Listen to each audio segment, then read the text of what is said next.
Hi, my name is Brittany J. Jones. In this video, I will be demonstrating how to do a lapped seam. Let's get started. To demonstrate a lapped seam, I will be using these two pieces of fabric here.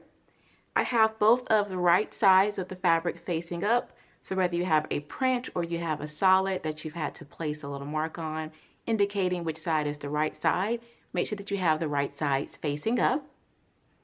I've gone ahead on one piece of fabric and I've stitched along our seam line at a 5/8 of an inch seam allowance.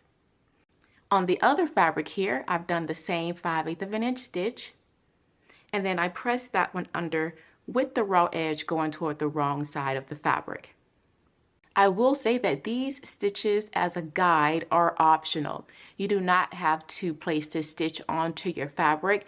And for this one, I do recommend that you just use a ruler to transfer your markings with a marking tool. And here's why.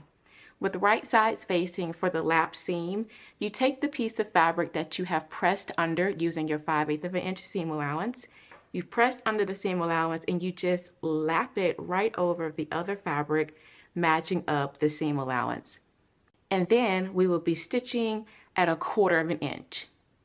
So if you have this stitch, once it's sewn, you will be able to see it. But just for this demonstration, I placed a stitch here. Again, I recommend just using your ruler and marking out your seam allowance, or you can even just press it. That way you just see where your seam line is. Once you have the folded seam allowance placed over your other seam allowance like so, you can grab some pins to place in this to hold it in place.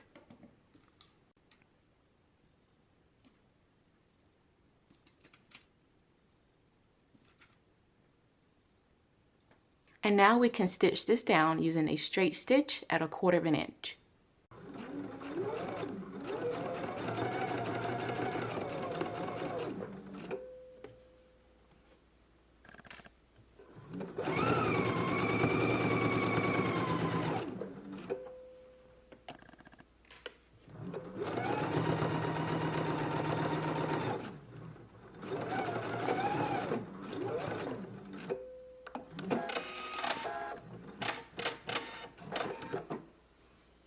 And so here is the final lapped seam. It adds a really fun element to your garments.